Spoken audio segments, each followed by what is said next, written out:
නමෝ තස්සේ භගවතෝ අරහතෝ සම්මා සම්බුද්දස්සේ නමෝ තස්සේ භගවතෝ අරහතෝ සම්මා සම්බුද්දස්සේ නමෝ තස්සේ භගවතෝ අරහතෝ සම්මා සම්බුද්දස්සේ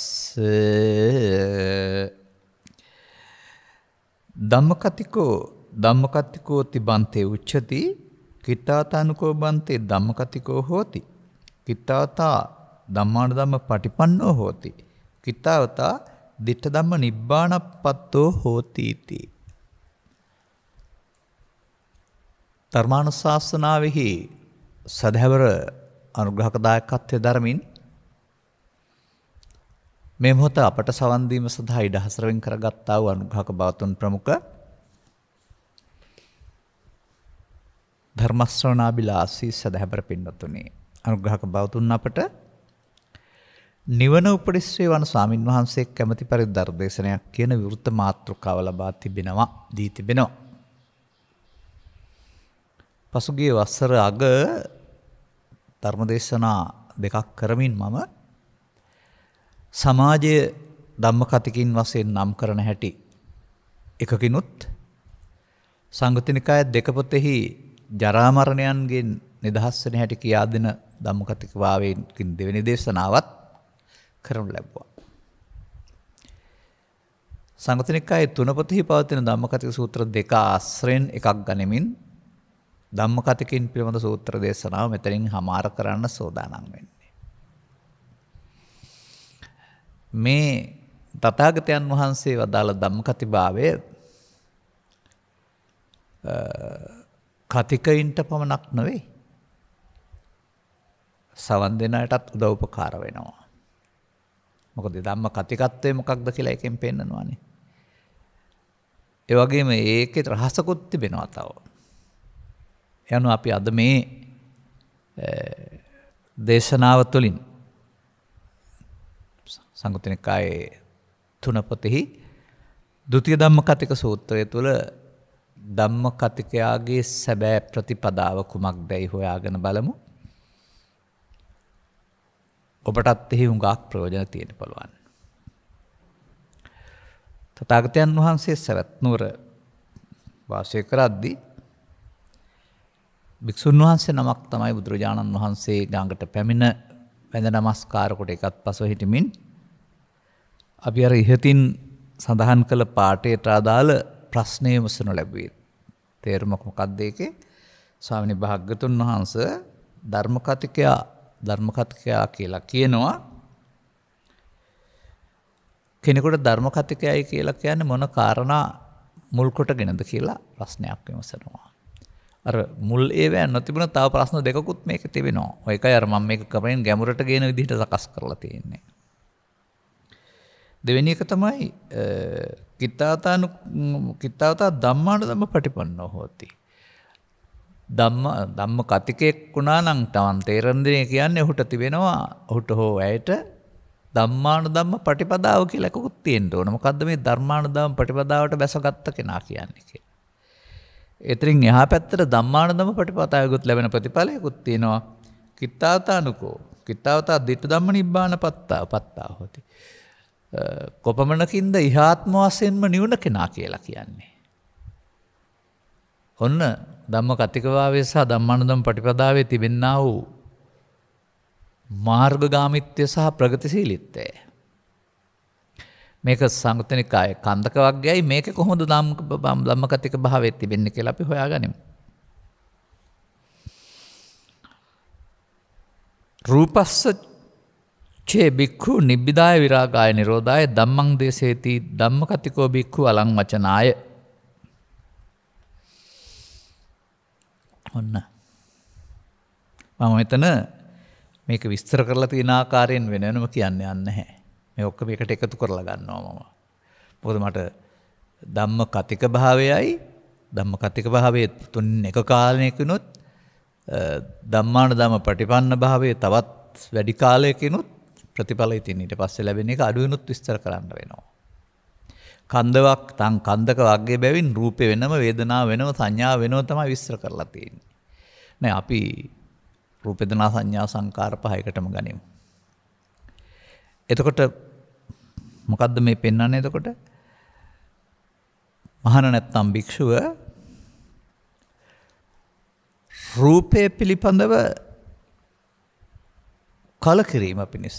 කලකිරීම කියන වචනේ ගන්න එපා මේ විවාහයෙන් බිරිඳ සමග කලකිරීම, සහෝදර සහෝදරියන් අතර ඉඩම් අර්බුදයක් නිසා කලකිරීම කියන අර්ථයෙන් ගන්න එපා. ඊට වඩා ගැඹුරු කරුණක් මේක. ඒ වගේම නොඇල්ම. අන්නේ කලකිරීමේ ප්‍රතිඵලය නොඇල්ම. ඇල්ම දුරු වීම පිණිස. ඒ විතරක් නෙමෙයි නිරෝධාය ඇල්ම ඇල්මෙන් නිදහස් වීම පිණිස. ධර්මයේ දේශනා කරනවා නම් අන්න එයා තමයි ධර්ම කතිකයයි කියලා කියන්නේ. දැන් මේක එහෙනම් මොකද්ද මේ? තව ටිකක් තේරෙන සිංහලෙන් සරල කරගත්තොත් ධම්ම කතිකය යනු පංච උපාදානස්කන්ධයෙන් නිබ්බිදාය විරාගාය නිරෝධාය ධම්මං දේශේති. පංච උපාදානස්කන්ධය කෙරෙහි කලකිරීම, නොයල්ම මෙදීම පිණිස ධර්ම දේශනා කිරීම. මොකද පංචස්කන්ධය දුක් ගැනත් දෙන්නේ නැහනේ. පංචස්කන්ධේ බුදුන් වහන්සේ 35 80 දක්වා පංචස්කන්ධය තුල ජීවත් වුණා. ප්‍රීති සැප වළඳන්නෝ ආබස්සර දෙවියන් මෙන්. දුකක් නැතුව නිවන් සුවඳ විඳින්න ජීවත් වුණා. නිවන් සුවඳ විඳින්න ජීවත් වෙන්න ජීවිතය ලබා දුන්න මිනිසාට පංචස්කන්ධේ පංච උපාදානස්කන්ධයට බවට පත් කරගත්තා වූ පෞද්ගලික දුර්වලකම දුක් ගෙනත් දෙනවා. පෞද්ගලික දුර්වලකම. ඔවුනොවුන්ට අනන්‍යයි ඒක. මේ මෝඩකමට ඔබ අහු වෙලා ඉන්නවා. මෙන්න මෙතනයි උගුල තිබෙන්නේ. ඔබ මෙන්න මේ පාරේ ගිහින් මේ උගුලෙන් මිදෙන්න කියලා කරුණු පැහැදිලි කරන එක තමයි එහෙමනම් ධම්මකතික භාවය.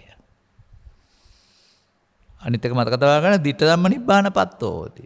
ඉහාත්ම වශයෙන්ම නිවීමටපත් වෙලා ඉන්න කෙනා. ඒ වචනේ තේරුම් ගත්තොත් එහෙම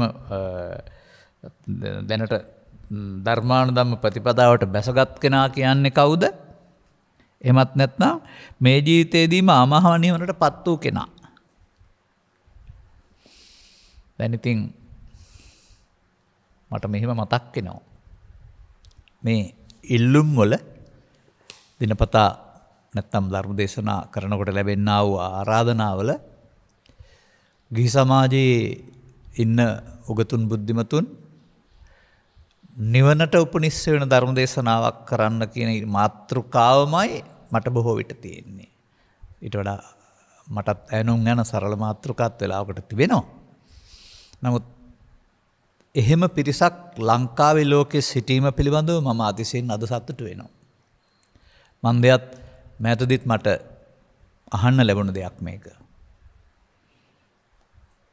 ප්‍රසිද්ධ නාලිකාවක දේශනාවක් කරමින් පරිස්සම් වෙන්න කිව්වයි කියලා. මේ ජීවිතේ නිවන් දකින්න කියලා කියනවලු. ඒකට රැවටෙන්න එපා. දිව්‍ය ලෝකෙ ගිහින් බණ අහලා එහෙන් අනාගත බුදුහාම සාසනේ නිවන් දකින්නයි තියෙන්නේ කියලා කියලත් මාධ්‍යවල ධම්මකතිකව ධර්ම දේශනා කරනවාලු.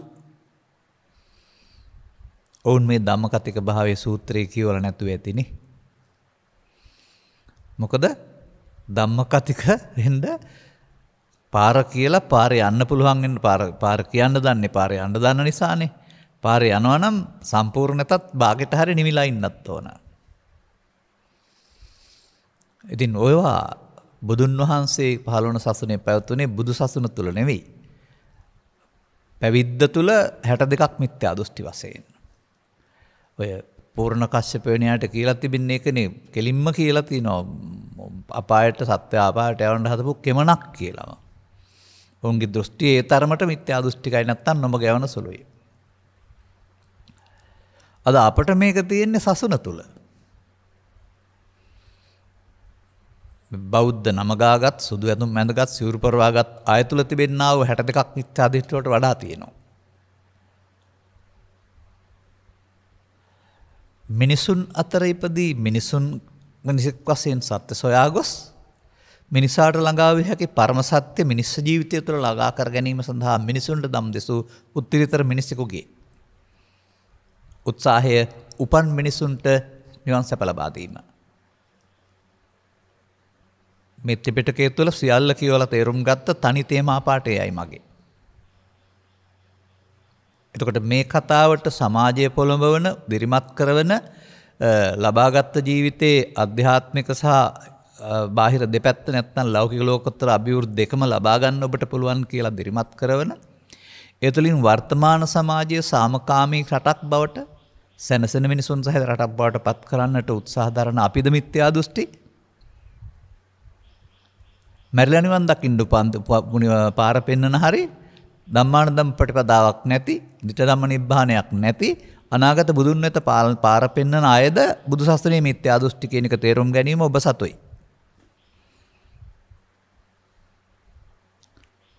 වෙන කියන්න දෙයක් නැහැ. මම අහන ප්‍රශ්නේ මේකයි. ඔය අනාගත බුදුන් වහන්සේගේ ශාසනය නිවන් දකින්නට නම් අපට අයිති මේ තරපරපුර දුක් විඳගෙන පැරල්ලයට බහැලා ගංගාවල උන්න බැරි රස්නේ කටපාඩම් කරගෙන ඇවිදින් ග්‍රන්ථකරණය කරලා කාවණ්ඩ කණ්ඩ දෙන්නේ නැතුව මෙතෙක් පරිස්සම් කළේ ගියෙක් වශයෙන් පෘථග්ජන භාවය තුළ පන්සල් රකින්න විතරක්ද? පන්සලට දාන දීලා ගොඩනැගිලි ටික රකින්න විතරක්ද? එහෙම තිබෙනවද මේ කුද්දකනිකායේ පවතිනා වූ බහුකාර සූත්‍රය තුළ? බහුකාර සූත්‍ර දේශනාව මම මෙතෙන්ට අරන් දෙනවා. බුදුන් වහන්සේ වදාහරනවා. ඔබ වුණොන්ට උපකාර කරගන්න ඕන. භික්ෂුව ධර්ම දානය දෙන්න ඕන, ගිහි සමාජය සිව්පසෙන් උපස්ථාන කරන්න ඕන. මොකද සිව්පසේ උපයන්නේ ඒ කාලේ ගිහි සමාජය භික්ෂුව සංචාරක ජීවිතයක් ගත කරන්නේ. නමුත් ගිහි සමාජයේ දාන දීලා පින් සිද්ධ කරන දිව්‍ය ලෝක යන්න ඕන කියලා ඒක නෑ. බැරි කෙනෙක් ගියාවයි. ඔවුනොවුන් උදව් කරගෙන දෙගොල්ලම දුකින් මිදෙන්න ඕනේ. මැරිලා නෙවෙයි, ලබාගත් ජීවිතය තුළ සිව්පසේ උදව්වෙන් බඩගින්න නිවා ගන්න ඕන, ධර්මයේ සරණින් දෙපිරිසම දුකින් පිදෙන්න ඕන කියන බෞද්ධ තේමාව අපේ තේමාවයි. ඒකට එරෙහිව කවුරු කතා කළත් අපට වැදගත් නෑ. ඒක මිත්‍යා දෘෂ්ටියයි. එනිසා පැවිදි සමාජය තුළමත් මිත්‍යා දෘෂ්ටිය තියෙනවා, බලන්න දෙයක් නැහැ. එහෙව් තත්ත්වයක් තුළ අපට නිවන් මාර්ගට උපනිශ්‍රේ ධර්ම දේශනාවක් කියලා ඉල්ලන එකම මහාන වෙලා නෙවෙයි, gederම ඉඳිමේ. ඔවුන් අරට වඩා කොතරම් ප්‍රගතිශීලීද දියුණුද? අර මැරිලා නිවන් දකින අයගේ බණවලින්ද, දිව්‍ය ලෝකෙ ගිහින් බණහන අයගේ බණවලින්ද රට හැදෙන්නේ? වර්තමාන මොහොතේ හිත හදා ගන්න අය තුළින්ද මිනිසා හැදීම තුළින් රට හැදෙන්නේ?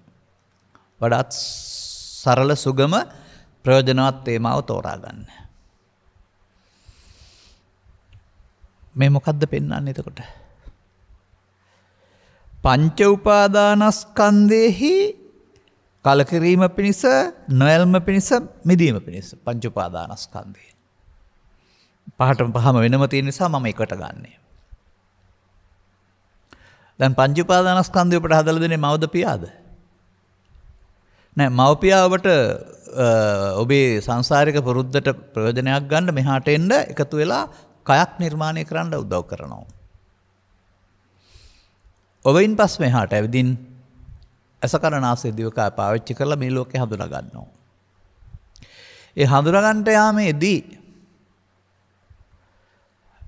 ඔබ හිතනවා මේ සැප සම්පත් දුක් ලෝකේ තියෙන්නේ කියලා. එහෙනම් ඔබ සැප සම්පත් වලට ඇලෙන්නත්, දුක් වලට ප්‍රතික්ෂේප කරන්නත් පුරුදු වෙනවා.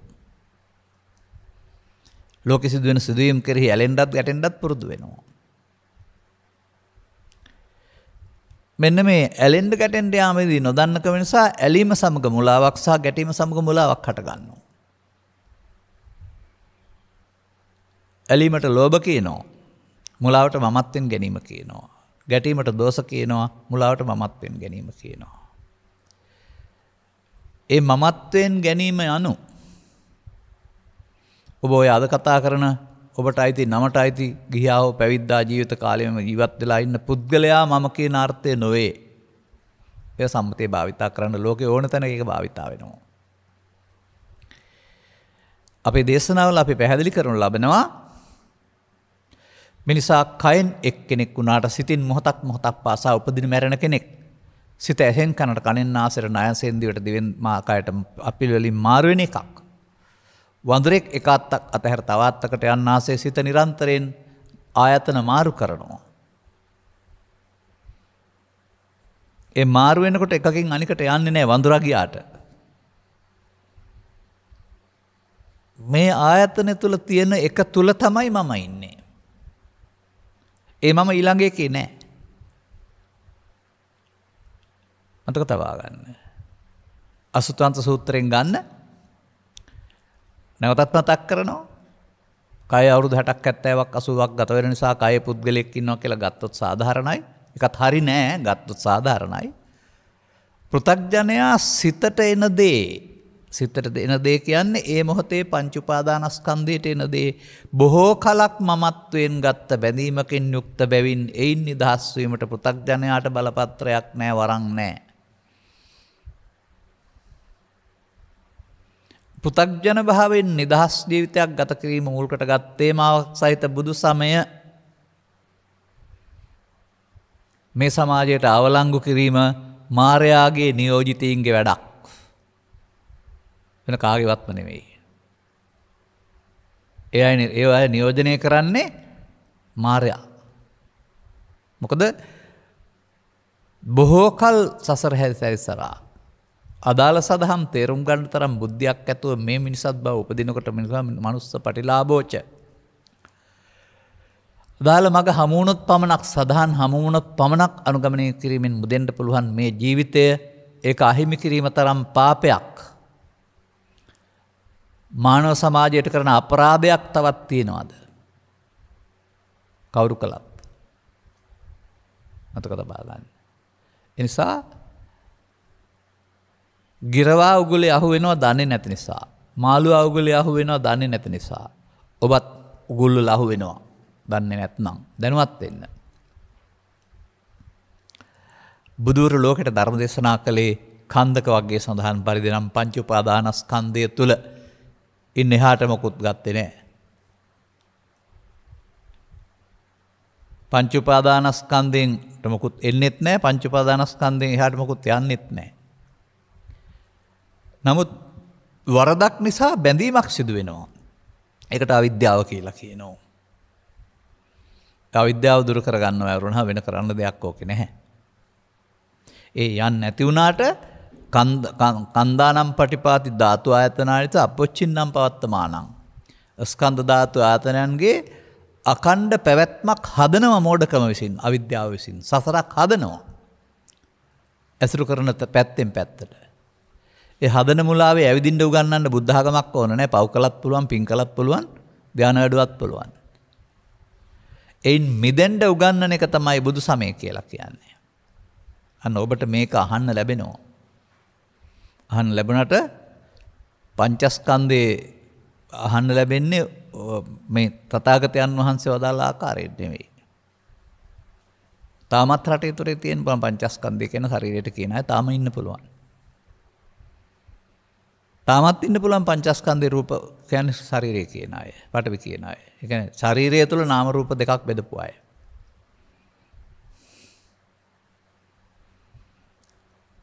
එහෙම බෙදපු අයට මනුස්ස ලෝකෙන්, ගවයින්ගේ ලෝකෙන් එහා පැත්තට ඕපපාතික ප්‍රතිසන්දියක් විවරණය කරන්න බුදු සමය තුළ සාක්ෂි නැහැ. එහෙම කරන අයට මතක තියාගන්න. මන්දයත් රූප කියන්නේ පඨවි ආපෝ තේජෝ නම් ඒවා හැදෙන්නෙම මව් කුසක් ආශ්‍රයෙන් පිටරයක් තුළ එහෙම අණ්ඩජ ජලාබුද සංසේජද පමණයි. ඕපපාතික හැදෙන්නේ නැහැ. ඕපපාතික උපදින සත්‍යයක් ඇත. ගහකට අඹපාලි හදනවා කියලා දෙයක් කියන්න හදන්නේ නැහැ. ඒ කයක් තුල ජීවත් වෙලා කය ඇතහැරෙනකොට මනෝමය කයකින් ජීවත් වෙන්නා වූ පඨවි ආපෝ තේජෝ රහිත പ്രേත දේව බ්‍රහ්ම. නමුත් දෙවියොත් සක්කාය සහිතයි බ්‍රහ්මයොත් සක්කාය සහිතයි කියලා බුදුන් වහන්සේ වදාරන්නේ. ඒ කියන්නේ පංච උපාදානස්කන්ධෙන් යුක්තයි. එතකොට රූප කියන්නේ පඨවි ආපෝ තේජෝද? හිතන්න ඕන. ඔළුවක් තුල මොලයක් තියලා තියෙන්නේ. ඒක පාසල් ලෙවල තර්ක විතර්ක ඔස්සේ ගණිතය ඔස්සේ දිනු කරලා තියෙන්නේ අන්දානුකරණයෙන් පිළිගන්න නෙවෙයි. හිතන්න. අන්න එතකොට එසේනම් අපි මේ කාම රූප අරූප භවත්‍රය තුල තව උපාදානෙන් පින උපාදානෙන් ධාන උපාදානෙන් යමති වරදෙන් සසර සැරිසරන්නේ. ඒක වරදක්. උපාදානේ බයන් දිස්සා ජාති මරණ සම්භවයේ. ජාති මරණ ගෙනත් දෙන්නා උපාදානේ බියක් වශයෙන් දකින්න. උපාදානස්ස කෝහං වච්ච උත්පත්තිම් පඤ්ඤාපේමි. උත්පත්තියක් පනවන නම් උපාදාන සහිත නම්. නෝ අනුපාදානස්ස. එහෙනම් උපාදාන සහිත කරගත් මෝඩ මිනිසාට උපාදාන රහිත වීම සඳහා එලි කරන ලද දහම් පෙළක් බුදු සමය කියන්නේ. ධම්මකතික භාවය යනු මේක පැහැදිලි කිරීම. පැහැදිලි කරලා විතරක් ඉන්න වෙන්නේ නැහැ. තේරුම් ගත්තාම ස්වභාවයෙන්ම අනුගමනයට වැටෙනවා. අන්න දැන් ඔබට ධම්මකතික භාවය මම කියන්න කැමතියි මෙතන. මගේ ධම්මකතික භාවය. දැන් එතකොට පංච උපාදානස්කන්ධය. කොහොමද පංච උපාදානස්කන්ධය හැදෙනවා කියලා පෙන්වන්නේ? ලෝක ජීවත් වෙන්න රූප වේදනා සංඥා සංකාර පහක් හට ගන්නවා. ඒකට එන දේ මම කොට ගන්නවා. ඒකට එන දේ මම කොට ගන්නවා කියන්නේ මම කියලා වචනින් කියනවා නෙවෙයි. ඒකට එන දේ එකතු වුණාම ඇලුනොත් ඇලීම මුලාව, ගැටුනොත් ගැටීම මුලාව. අන්න මම කොට ගැනීම. ලෝභ මෝහ දේශ මෝහ. ඒ ගත්තාම මොකද වෙන්නේ? බද්දෝ මාරස්ස මඤ්ඤමානෝ. අන්න මමත්වෙන් ගැනීමෙන් අනාගත පැවැත්ම සඳහා හේතු ඉතුරු වේ සසර හැදේ. අන්න හිමයි සසර හදන්නේ. භවගාමී වෙන්නේ. සසරක් තියනව නෙමෙයි. ඒක උපාදානය කර ගැනීමෙන් සසරට බැඳේ. ඒකට පෞද පින්ද ධානද කියලා නැහැ. පව් පින් ධාන වල පාරවල් තුනක් විතරයි එකට එකක් හොඳ. නිමාවක් නැහැ. මෙන්න මේ ස්කන්ධ පංචකය පිළිබඳ වැරදි අවබෝධය තුල කවදාවත් මේක තේරුම් ගන්න බෑ. ස්කන්ධ පංචකයේ තේරුම් ගන්නතුරු මේ බුදු සමයේ පෙන්වන ධම්මානුධම්ම පටිපදාව නැත්නම් අරියකාන්ත සීලයට එන්න බෑ.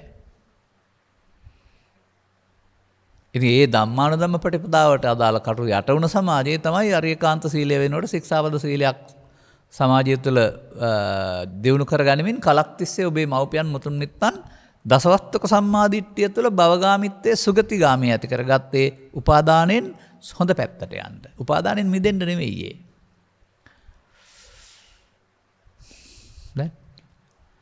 දැන් ළමා කාලේ පටන් ඔබ මේ වන විට මේ ස්කන්ධ පරිහරණය කරලා ඇසෙන් කනෙන් නාසෙන් දිවෙන් කයෙන් ඒවට අදාළ කාරණා සමග ඔබට රුචි පරිදි ඔබ හිතන පරිදි ඇලිලා ගැටිලා මේ මොහොත ලෝකේ ජීවත් වෙනකොට ඔබට දුක කම්පාව ආතතිය ගෙනත් දෙන්න පුළුවන් මූලයක් සිතේ හදාගෙන තණ්හානුසය කියලා. ඕක නොතිබුණ කාලේ ලාභය අලාභය සැප දුක් විඳා අපසංසා ලෝක සිද්ධ වුණාට hina වෙලා ඉන්න පුළුවන් කමක් තිබුණා. ඒවා ඒ දුක නෑ කියන එකේ ඇත්තත් ඒකයි. දැන් මේ වාසයෙන් ඔබ හදාගත්තාම මේවා ගැටෙනකොට ඔබේ අතීතයේ හදාගත්ත චිත්තත් තේන සංකම් ගච්ඡති. එයින් හදාගත්ත අනුසයෙන් සංකත හේවත් දුක හට ගන්නවා. බාහිර ලෝකේ දුක හට ගන්නවා කියලා තියෙන්නේ යංකෝ බික්කවේ අනුසේති තේන සංකම් ගච්ඡති. ඔබ තියාගත්ත දෙයක් ඒක වැඩි වෙන්න ඔබ හිතට එන ආතතිය වැඩි. ආතතිය සමග උපදින එක පංච උපාදානස්කන්ධය. එතකොට ඔබ විඳින්නේ මේ ලෝකේ තියෙන දුකක් නෙවෙයි. ඒ නිසායි දුක ක්‍රමයෙන් ළමා කාලේ ඉඳලා වැඩි වෙන්නේ. ඒ නිසාමයි එකෙන් මිදෙන්න පුළුවන්කමකුත් තිබෙන්නේ. බාහිර ලෝකේ තියෙන එකක් නම් කවදාවත් මිදෙන්න හම්බ වෙන්නේ නැහැ. මෙන්න මේවා තේරෙන්න ඕන. අන්න දැන් එහෙමනම් මේ පංච උපාදානස්කන්ධෙහි කලකිරීම නොයල්ම මිදීම පිණිස කරුණු පැහැදිලි කරන්න වෙනවා. ඔබ ඒකට ඇලිලා නේද ඉන්නේ? මනුස්ස ලෝකේ සැප තියෙනවා, පස්දුරේ සැප තියෙනවා, දිව්‍ය ලෝකෙත් සැප තියෙනවා. ඒ නිසා පින් කරලා අපි සැප විඳිමු. මට පෙන්වන්න පංච උපාදානස්කන්ධෙන් මිදෙන්න පුළුවන් තැනක් කොහේ හරි මේ අපාය පුළුවෙනිද? නෑ අපාය කියන්නේ සලායතන නිරය. ආයතන හයට හම්බ වෙන හැම කාරණාම දුක්ම කාරණා ඇරුණාම වෙන වෙලාවක් වෙනක් ගැන දෙයක් හිතන්න වෙලාවක් ඇත්තෙම නැහැ. කාමසුගති දිව්‍යයන් අතර කියන්නේ සලායතන ස්වර්ගය. දිවා රාත්‍රී දෙකේ හිතන පතන පමණම සැප වෙනවා ලෞකික සැප දැනෙනකොට දුක දැනෙන්නේ නැත නිසා මිදෙන්න ඕන කමක් නැහැ. දෙවියෝ හිතනවා මං නිවන් ලබලා ඉන්නේ කියලා. ඒ කිය අපි සක්කායෙන් මිදලා ඉන්නවා කියලා බුදුන් වහන්සේ ඉදිරියටම මේ රූප ශබ්දාන්ත අරමුණු ආවහම ඒවට එකතු වීමෙන් ලැබෙන පීඩණයෙන් මිදෙන්න වෙන ක්‍රමයක් හදාගත්තා. මේ අරමුණු නැති පංච අරමුණු නැති සමාධියක් හදාගත්තා. දැන් මේන් පරලෝකියාවේ මේ සංසුන් සමාධියේ ඉන්නවා. දැන් සමාධියක් සංසුන් බවක් තියෙනවා. දැනෙන්නෙම නෑ දුකක්. දැන් නිවන් ලබලා. සමාජයේ තේරුම් ගත යුතුයි අපායේ හරි දිව්‍ය ලෝකේ හරි බ්‍රහ්ම ලෝකේ හරි නිවන් මගට ප්‍රවිෂ්ඨ වෙන්න කියලා දෙන කෙනෙක් හෝ පාරක් නෑ කියලා. කොතරම් රටේ එහෙම ඉගන්වුවත්. පසුගිය මාසයකට පමණ පෙර මම ඔබට ඉදිරිපත් කළා කන කියලා සූත්‍රයක්. අක්කන නෙමෙයි කන. මේකේ ආනන්ද හාමුදුරුව අමතමින් නැත්නම් ආනන්ද හාමුදුරුව භික්ෂුන් අමතමින් ඔබට මහත් ලාභයක් ලැබිලා තියෙනවායි කියලා පෙන්නලා තිබෙන්නේ. ඒ ලාභේ තේරුම් ගත්තේ නැහැ සමාජය. අපාගත සත්වයාට දුක නිසා මිදෙන්න තේරෙන්නේ නැහැ වෙලාවක් නැහැ. දිව්‍ය ලෝකයේ සත්වයාට සැප නිසා මිදෙන්න ඕනකමක් නැහැ.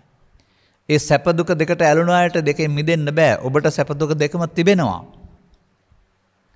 ඒ දෙක විදර්ශනා කරලා ඒකට ඇලුණු මුලාවෙන් මිදෙන්න ලැබෙච්ච තමයි ඒ මොහොත තමයි කන සම්පත්තිය කියලා කියන්නේ. ඒ කනේදී මිදෙන්න වෙනවා. ඒක තේරුම් ගන්න ලැබෙන එක තමයි සම්බුදු සසුන තුළ දායකයාට ශ්‍රාවකයාට ලැබෙන ලාභය කියලා පෙන්වලා තිබෙන්නේ. මේ මුලාවක් තුළ ඇවිදින්නේ මේන් මිදෙන්න ලැබෙන අවස්ථාව කන සම්පත්තිය. මහත් ලාභයක් කියලා පෙන්වලා තිබෙන්නේ. අන්න එහෙමනම් හිතා ගන්න වෙනවා පංච උපාදානස්කන්ධයට තුළ එන්නා වූ මේ ඔබේ ගිජුකම බාහිර වස්තු වල නෑ. ඒවා ආසෙන් ඔබ යම් ආකාරයට ගිජු වේවිද? මම එහෙම කියන්නම්. අපි කියමුකෝ කාමයේ කියන වචනේ. කාමයේ කියන වචනේ අපි ඇහෙන් කනෙන් නාසයෙන් දිවෙන් ඊට පස්සේ ගනිමුකෝ ස්පර්ශ කාමයේ නැත්නම් කායික එකතු වීමට කියන එකට. ඔබට මේකේ හැමදාම තියෙනවා නම් ඇයි මාසයක් දෙකක් යනකොට බිරිඳ ගහලා පන්නන්නේ හා මරන්නේ හරි විකසාද වෙන්න ඉල්ලන්නේ? ඔබට මේකේ සැප තියෙනවා නම් ඇයි ඔබ ඊට එහා පැත්තේ ඔය සමහර අය ඒකට කියනවා තව ලස්සන වචනයක් ලෙස්බියන් කියන වචනයක් පාවිච්චි කරනවා සමජීවිත ගත කරන්නේ පිරිමි සහ කාන්තාවන් ඊට එහා ගිය තවත් විකෘති කාරණා යොදාගන්නේ එතකොට ඒ මොකක් නිසාද? ඒවෙන් නැති නිසාද තියෙන නිසාද? ඒ කියන්නේ තම තමන් ගිජුවන පැත්තෙන් ඒක තියෙන්නේ. එකක නෙමෙයි ඒක. තව එහා පැත්තට විකෘතියට ගියාම මීටත් වඩා පිළිකුල් සහගත විකෘති තියෙනවා.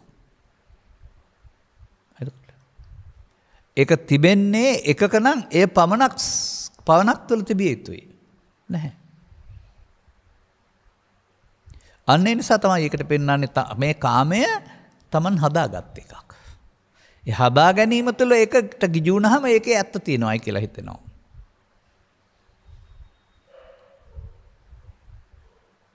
ඔය වසරක් 10 15කට ඉස්සරලා පුවත්පතක තිබුණ වාර්තාවක තිබුණා මනාල මහත්මයෙක් මනාලියත් සමග විවාහපත් වෙලා යනවා මේ මදු සමය ගත කරන්න හෝටලයකට.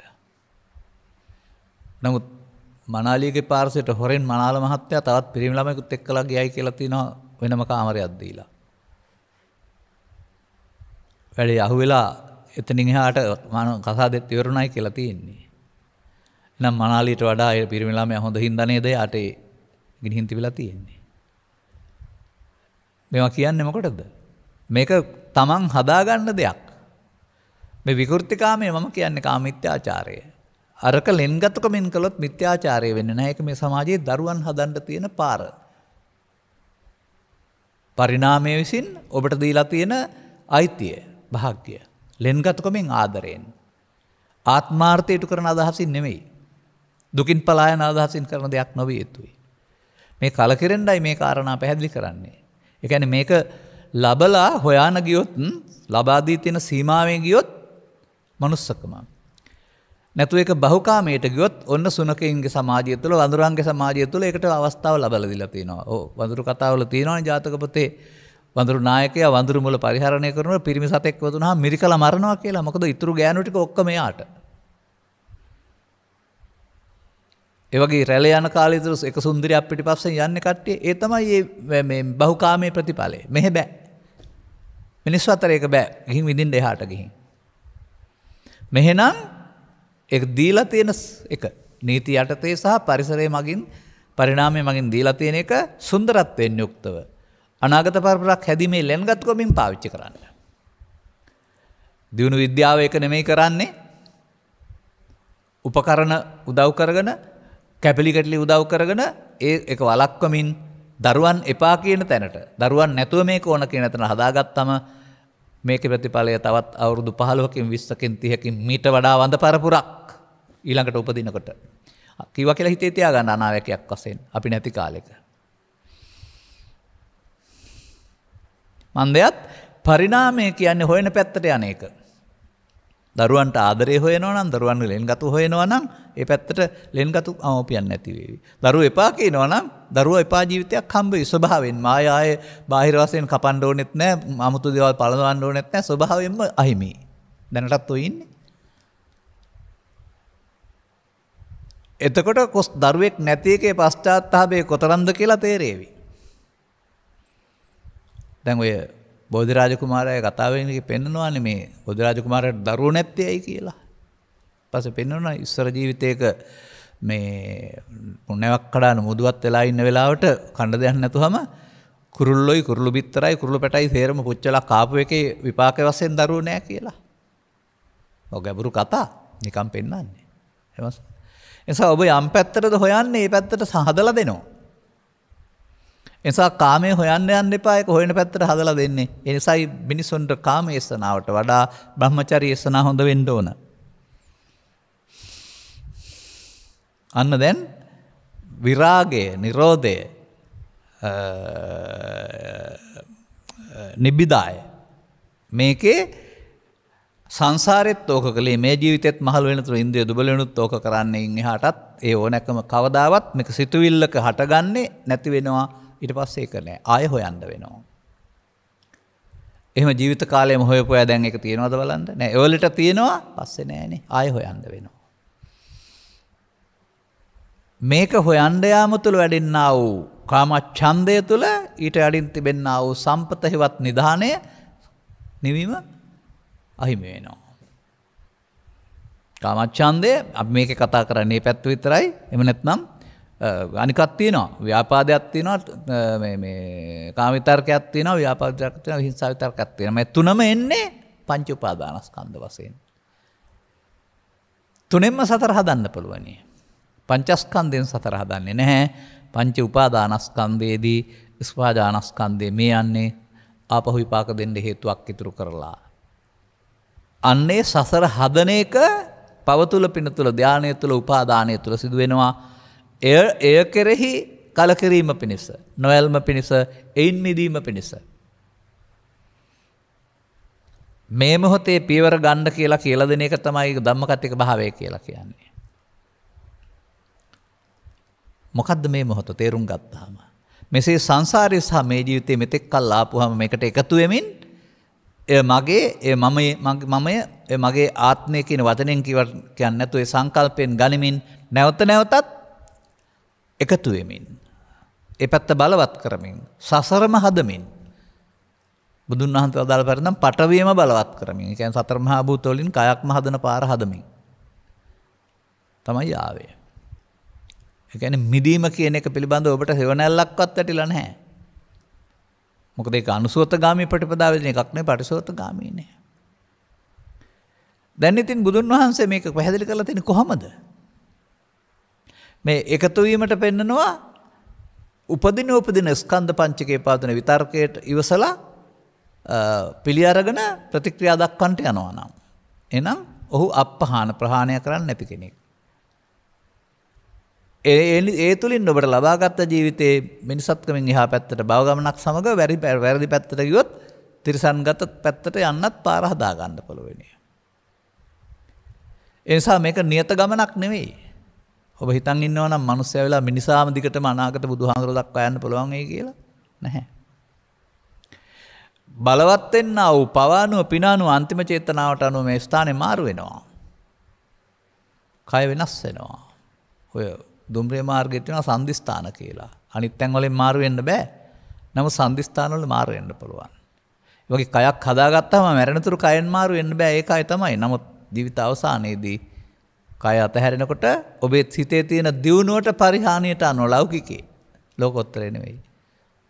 අර දිව දෙකේ ඇති සත්වයක් බවට පත් වෙන්න, සමූහ සත්වයක් බවට පත් වෙන්න, එහෙම නැත්නම් උපාතික සත්වයක් බවට පත් වෙන්න යන්න පුළුවන්. පරිණාමයට ස්ථාන මාරු කරන්න පුළුවන්. එසේ ස්ථාන මාරු කරගනිමින් ආපු ගමනක් තමයි ඔබට තියෙන්නේ කියන එක මට මතකයි මගේ ළඟ කහපාට පොතක් තිබුණා සසර කතරක වේසටහන් කියලා. අදාළ දෙන්නාම වෛද්‍යවරයාත් රෝගියාත් දෙදෙනාම බෞද්ධයෝ නෙවෙයි. රෝගයක් සම්බන්ධයෙන් නිරීක්ෂණය කරන්න ඔහුගේ ඇගේ ඇය මෝහණයටපත් කරලා ගත්ත දත්ත තිබුණේ. විදේශීය රටක. පොත කවුරුගෙන ඉච්චද දන්නේ නැහැ. මගේ පුස්තකාලේ දැන් නැහැ ඒක. නැත්නම් අරන් කියවනවා එකක් දෙකක්. ඒක තියෙනවා ජීවිත 80ක් තිස්සේ ඉස්සර ජීවිතවල රජ වෙමින්, ගොළු වෙමින්, ගිනිගෙන මැරමින්, සාගරයට වැටෙමින් මැරමින්, බෙලි කපා ගනිමින් සැප සහ දුක් නොවින්දපු ජීවිතයක් නැහැ. එකම චිත්ත පරම්පරාවක පැවැත්ම. ඔබටත් එහෙම තමයි ඒක ඊට පස්සේ. ඔබට මේ ජීවිතේ පින්තින් සහම නොවුනට අනිත් අයට වෙනවා පේන්නේ ඔය. පිච්චිලා මැරෙනවා, පුපුරලා මැරෙනවා, කපාගෙන මැරෙනවා, වතුරට වැටිලා මැරෙනවා. ඔබට එහෙම නොවේයි කියලාද?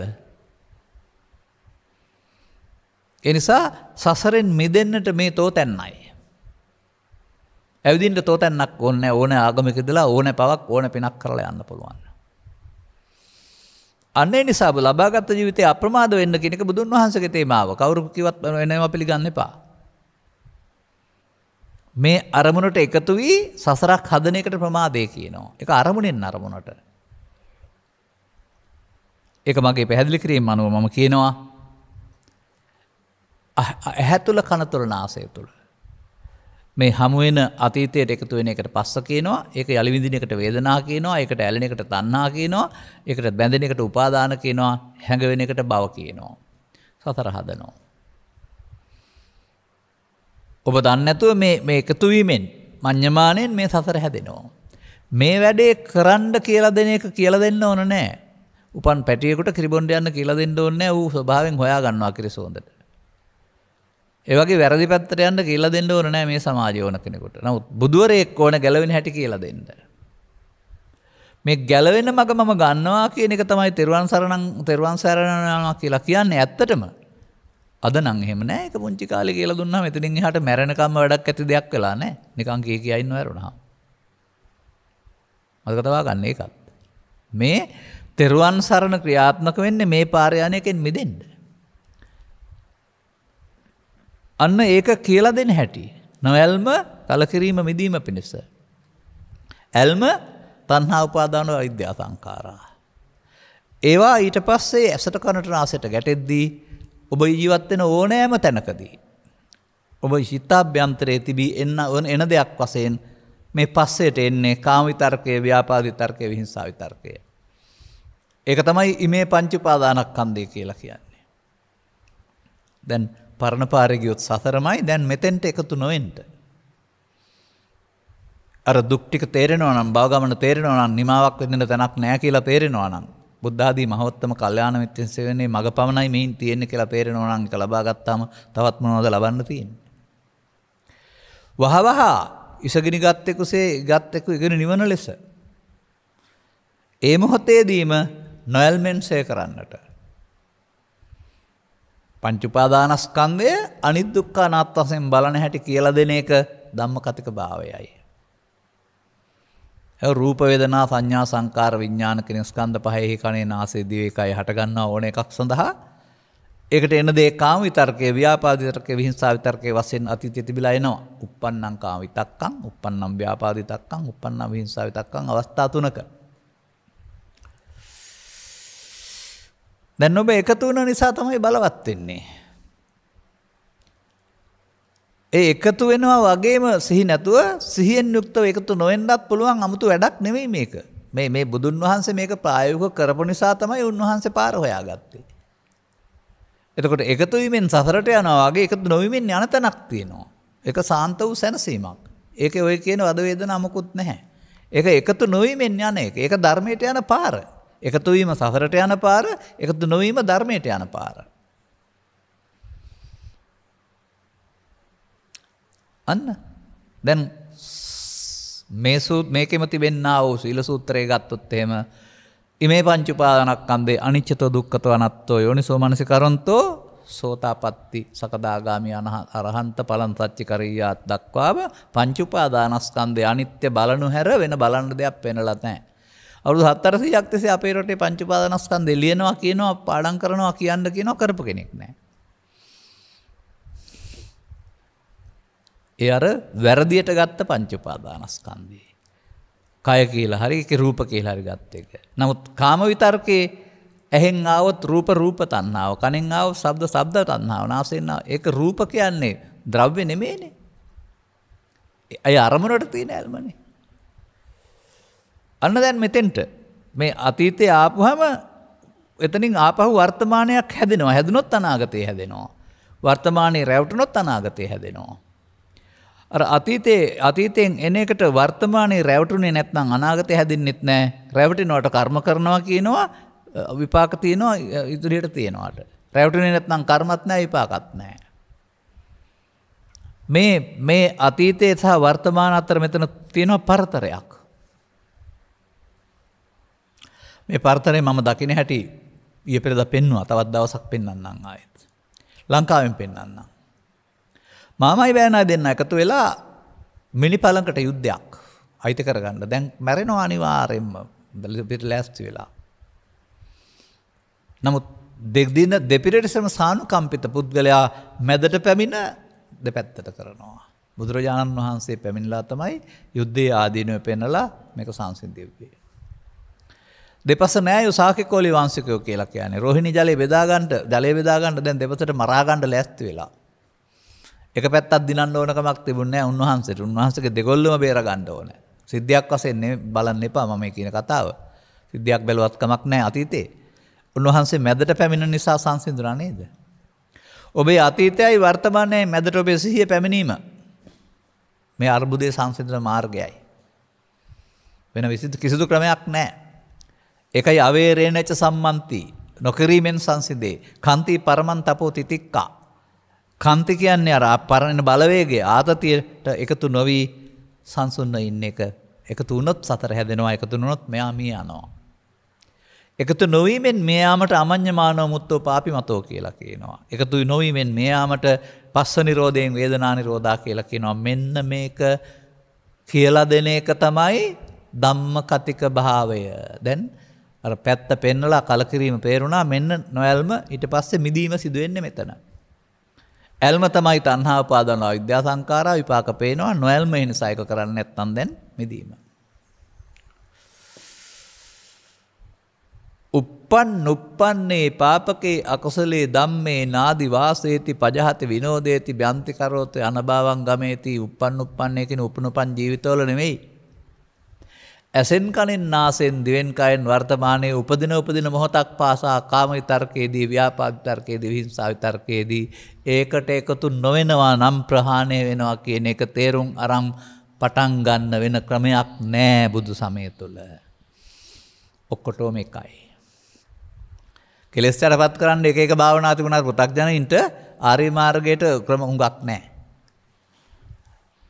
ධර්ම න්‍යාය කීපයක් තියෙනවා. කෝකෙන් පෙන්නුවත් ඕක තමයි සිද්ධ වෙන්නේ. වෙනත් වචන වලින් පෙන්නුවාට.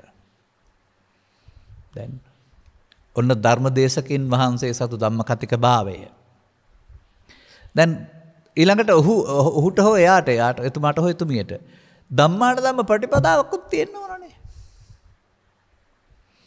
දැන් අන්න තේරුම් ගත්ත පුද්ගලයාට තමන් බණ කියන ගමන් තමන් ඉන්න ශේස්ත්‍රය තුළ තමයි තමන්ට කාම විතර්ක ශිෂ්‍යයන් හදන්නට යාමේදී දායක පිරිස සම කටයුතු කිරීමේදී සංවිධාන වලට යාමේදී ධර්ම දේශනා කිරීමේදී ධර්ම දේශනාවල එන අය ඕනේ නැති මාතෘකා ඉදිරිපත් කිරීමේදී ධර්ම දේශනාවේ කාලය කළමනාකරණය කරන්න අසාධාරණ විදිහට බලපෑම් කිරීමේදී අන්න එහෙම ඒක තුලත් ඊට පස්සේ තමන්ගේ කාම විතර්ක උපදින්න පුළුවන්. එතකොට කාම විතර්ක එක ධම්මක්, ව්‍යාපාද විතර්ක ඊළඟ එකක්. විස්නාවිත තව එකක්. ධම්ම අනුධම්ම පටිපදා. උප්පන්නේ පාපකේ අකුසලයේ ධර්මයේ. කෝක උපදිනවද දන්නේ නැහැ. නමුත් උපදින්නේ ලෝකෙ තිබිලා නෙවෙයි බාහිර කාරණා උදවෙන් තමන් හදාගත්ත අතීතයේ තිබිලා කියලා තේරෙනවා නම් අතීතේ ඇවිදින් ඉවරෙන්න ඕන කියලා දන්නවා නම්. හංගලා ඉවර කරන්න බෑ. අවිද්‍යාව කියන්නේ ඒකනේ. ඇවිදින් දුර වෙනකොට උපන්න කුසල් දුර වෙනවා. එකතු නොවෙනකොට නූපන්න කුසල් නූපදිනවා කියන මේ සම්මා වායාමයේ මෙතන තියෙන බව තේරෙනවා නම් අභ්‍යාස කරනකොට තමන් සංසිඳනවා. තේරෙනකොට ප්‍රතිඵල පේනවා. ඒකයි ධම්මයේ සම්දිට්ඨිකයි කියලා කියන්නේ. ධර්මය. ඒ මොහොතේදීම විපාක. ඔන්න එහෙනම් ධම්මකතකින් මහන්සේගේ කියන්නේ මම මේ කියන දෙයි මම කරන්නේ. මායේ තේරුම් අරන් යම් තාක් දුර ආවා නම් එතෙන් ආව සැනසීම මලඟ ඇතේවි. ඔබ එනවා නම් ඔබට යම් සැනසීමක් තියෙනවා නම් ඊට වඩා මගේ ළඟ එක තියෙනවායි කියලා තේරුම් ගන්න වෙන මොනවාද හොයන්නේ කොහොමද? නිම නැත්නම් තව අඩුපාඩු තියෙන්න පුළුවනි. ඉතින් මේක තේරෙනකොට මට හිතෙනවා මේ සසර කෙටි කරගන්න මේ පත්‍රිකාවල තියෙනවා. මතු ජීවිතයකදී නිවන් අවබෝධ කරගන්න.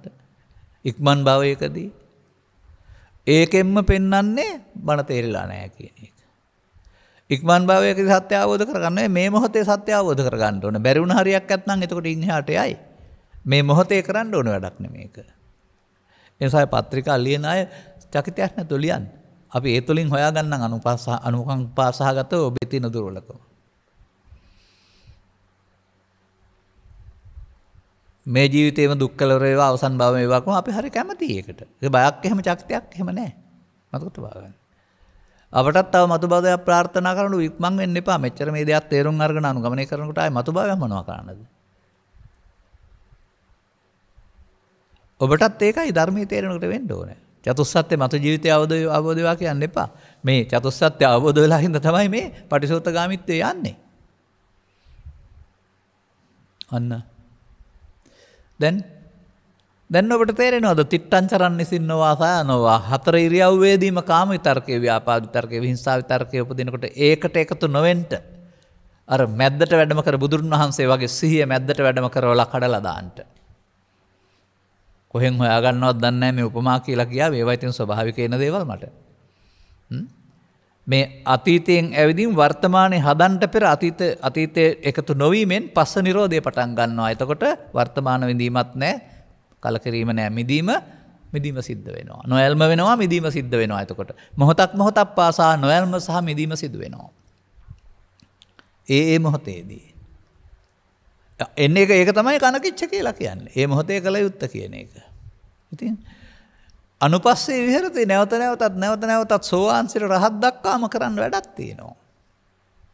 ඒ සෝවාන් සිර රහත් දක්වා මෙන්න මේ නිරෝධගාමී පටිපදාවේ පටිසෝතගාමීත්වයේ ඉන්න එකට කියනවා ධම්මානුධම්ම පටිපදා. ඔන්න මිනිසත් බවට ඇවිදින් බෞද්ධෙක් වෙලා සදහම් ශ්‍රවණය කරලා ඔබේ සැනසීම සඳහා ඔබ කළ යුතු දෙය ඒ සඳහා ඔබේ ජීවිතෝපාය සලසා ගැනීම සඳහා තිබෙනා විඩකඩම්, ගෙවල් දොරවල්, දරු සම්පත් මේ සියල්ල අහිමි කරගන්න හැම එපා. පණ ඇතුරු ඒවා ප්‍රයෝජන ගන්න වෙනවා. ඔය එනකොට ගෙනාවේ නෑ. ඒවා දීලා තියෙන්නේ ඉන්න කල් පරිහරණය කරන්න විතරයි. යන දවසට ඒවා කෙරෙහි යල්මක් තුලින් අතහැරලා යන්න.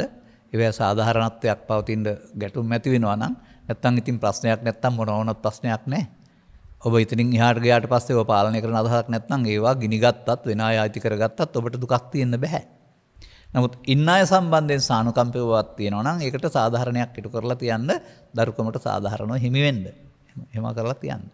යරුණාම ඒක තියෙන්නේ ජීවත් වෙන්න කියලා තේරුම් ගන්න. එතනින් එහාට මේ අරමුණනේ මේ ලෝකේ තියෙන්නේ ඔක්කොම. බිරිඳත් අරමුණේ, සැමියාත් අරමුණේ, ඉඩකරනුත් අරමුණේ, සලමුදුලුත් අරමුණේ. ඉතින් අරමුණ තියෙන ආව ඇල්ම අතහැරියොත් එහෙම අරමුණක් විතරනේ ඕන එකක්. එතකොට නේ අතහරින්න පුළුවන් වෙන්නේ. ඉතින් මේක අතහරින්න පටන් ගැනීම සෝවාන් වීමයි සම්පූර්ණයෙන් අතහැරීම රහත් වීමයි. එතකල්ම අතහැරීමේ පාර යන්නේ. ඒ යන්න ටික ඔබට අර මායාව වෙත යන පාර එහෙමත් නැත්නම් මාර හමුදාවේ අත්අඩංගුවෙන් මිදෙන පාර ලැබෙනවා ඇති. ඔබ දන්නේ නැහැ මේ ලෝකෙට ආවෙන් පස්සේ මාරය ඔබ වටේට එවනවා හමුදා තුනක්. තුවක්කුකාරයෝ 3 දෙනෙක් වෙනවා ඔබේ හිසට නෙමෙයි ඔබේ පරිකල්පන ශක්තියට අත්අඩංගුවට ගන්න. ප්‍රාණාපකාරයක් කරගන්න. ඔබේ පරිකල්පන ශක්තිය ප්‍රාණාපකාරයක් කරගෙන තුන් පැත්තකින් තුවක්කු තුනක් වෙලා මෙහෙම කරපන් මෙහෙම කරපන් කියලා කියනවා. කොහොමද කියන්නේ? ගහපන්, මරපන්, කපපන්, කොපමන්, වෙඩි තියපන්. කවුද මේ කියන්නේ? කාම විතර්කයේ විසින්, ව්‍යාපාදයේ විතර්කයේ විහිංසාව විතර්කයේ විසින්. මේ තුන් දෙනාගේ ප්‍රාණාපකරුවෙක් නෙවෙයිද ඔබ? නිදහස් වෙන්න බෑ. ඔවුන් පරාජය කරන බුදුරජාණන් වහන්සේ දුන්න හමුදාව තමයි බොජ්ජංග කියලා කියන්නේ සතිය මුල් කොටගත්ත. අන්නේ උන් බලවත් වෙනකොට මේ ප්‍රාණාපකාරයන්ගේ අවි නිෂ්ක්‍රිය වෙනවා වුන් අතහැරලා යනවා ඔබ. එහෙම සටනක් මේක. හොඳට තේරුම් ගන්න. ඒ නිසා ඔබේ මොලේ නෙමෙයි ඔබේ පරිකල්පන ශක්තිය මේ කාම විතර්කයේ, ව්‍යාපාද විතර්කයේ, විහිංසාව විතර්කයේ විසින් අත්අඩංගුවට අරගෙන අර අහිංසකයෙකුට තුවක්කුව තියලා මෙහෙම කරපන් නැත්නම් වෙඩි තියනවා කියනවා වගේ කාම විතර්කයේ, ව්‍යාපාද විතර්කයේ, විහිංසාව විතර්කයේ විසින් ඔබට දුක් දෙවනු ලබනවා. ඔන්න ඔය නොයල්ම පිණිස, නිරෝධය පිණිස, කලකිරීම පිණිස පැහැදිලි කිරීමේ කටයුතු ටික. දැන් නැවතත් අවදි වූ තැන් පටන් නින්දට යනතුරු Tamanට පවතින වගකීම තුලදී මේ ත්‍රිවිධ විතර්කය එනකොට ඒකට අත්අඩංගුවටපත් නොවෙන්න සති ධම්ම විචේ විරේ පිටිපස්සද්ධි සමාධි උපේක්ඛා මේ ළඟදී පැහැදිලි කළා මම. ඒ මොහොතේදී කඩන්නා මේ අතීතයෙන් ආපු එක වර්තමානයේ ඔස්සේ අනාගත සතර හදීම මැද්දට පැනලා කඩන්න ඕන. අන්න ඒක තමයි පංච උපාදානස්කන්ධේ අනිත්‍ය දුක්ඛ බැලීම කියලා කියන්නේ. බලනකොට සෝවාන් වෙනවා, සකෘදාගාමී වෙනවා. එක දවසට වෙනවා නෙමෙයි බලන්න. ඒ බුදු වදන් පෙළ ඔබ සක්‍රිය කරන්න නැත්නම් ඒක මේ ත්‍රිපිටකයේ තියෙන වදන් පෙළක් විතරයි ලියන්න කියන්න තියෙන. නමුත් ඒක පරම සත්‍යයක් අනුගමනය කරලා බලන්න. හරියට තේරුම් අරගෙන. බුදුවරුන්ව අරදින්න බෑ කියන අචල විශ්වාසය තියෙන්න. කෙරෙන්නේ නැත්නම් කාට හරි මෙලොව වශයෙන් වැරදිලා කියලා පරිවර්තකින්ට වැරදිලා දේශනා කරන අයට වැරදිලා කියලා හිතා ගන්න ඔබ හොයන්නේ යන්න. අපි හොයනවා වාගේ. තේරුම් ගැනීම තුලින්. දැන් අවසන් වචනටත් එනවා. මෙහෙම කරනවා නම් දැන් මේ ප්‍රශ්න දෙකක් තියෙනවානේ. ධම්මාන ධම්ම පටිපන්නෝ. ඔන්න ධම්මාන ධම්ම පටිපදාවත් මම කිව්වා. ධම්ම කතික භාවයේ පැහැදිලි කිරීම එයාම අනුගමනය කරන එක. ධම්මති භාවයේ ඊට පස්සේ පෙන්වනවා කිත්තාවතා ditta ධම්ම නිබ්බානපත්තෝ හෝති. ඉහාත්ම වශයෙන්ම නිවනටපත් උනා කියන්නේ මොකද්ද කියලා අහන්නේ. එතකොට මේක අතහැරෙනකොට මොකද වෙන්නේ? දුක්ඛ නිරෝධගාමිනී පටිපදා. දුක්ඛ නිරෝධේ ඥානං. මේ විතර්කේ නිරෝධ වෙනකොට මොකද වෙන්නේ? භවයට යන්නේ නැහැ, භව නිරෝධයට යන්නේ. සෝවාන් ආදී පාරපලින් ප්‍රත්‍යක්ෂ කටයුතු ඉහාත්ම වශයෙන් ලැබෙන ප්‍රතිඵලය, සාන්දිටික ප්‍රතිඵලය. දුකින් මිදීම.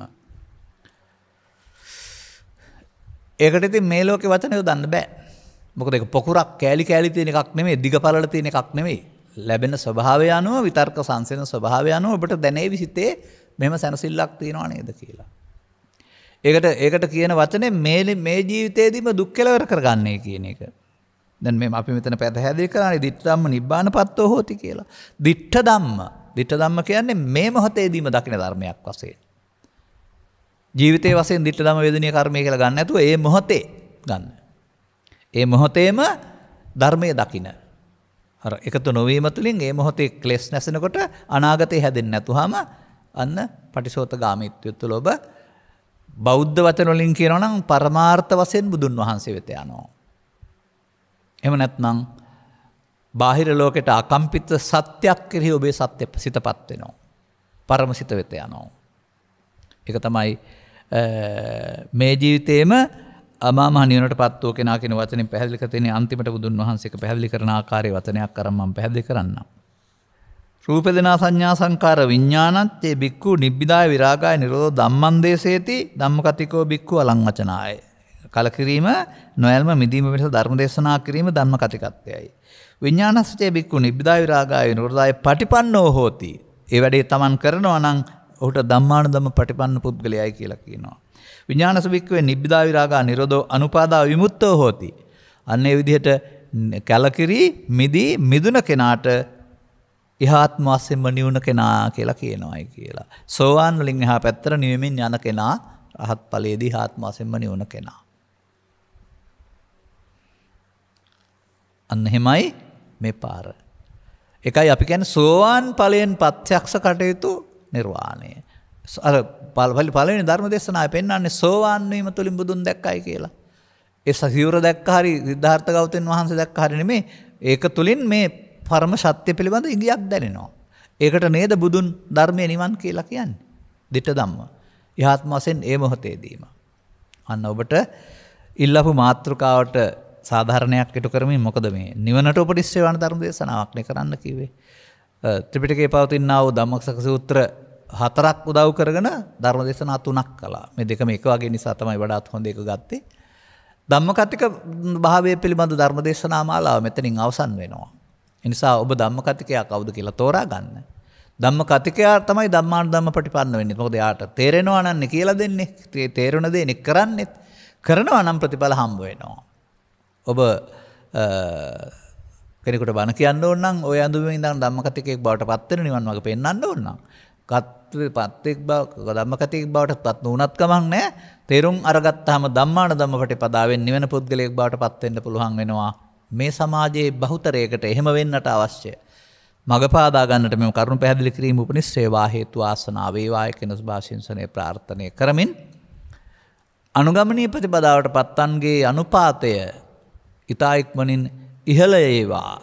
ඒ සඳහා මගේ මෙම මාධ්‍යවල ඒ සඳහා සහයෝග දෙන හැමෝගේම කාරුණික අනුග්‍රහය සහයෝගය ව්‍යායාමයේ හේතු වේවායි කියන ප්‍රාර්ථනාවක් කරමින් ඔවුන්ටත් මේ සත්ක්‍රියාව තුළ සදහම් මැසම පෑදීමට හේතු වේවායි කියන ප්‍රාර්ථනාවක් කරමින් මම ධර්මානුශාසනාව මෙසේ අවසන් කරන ලබනවා. සබ්බිහිතයෝ වජ්ජන්තු සබ්බ රෝගෝ විනස්සතු මාතේ බවත් අන්තරායෝ සුඛී දීඝායුකෝ බව හැම දිනාටම තෙරුවන් සරණයි. රාගක්ඛයෝ නිබ්බානං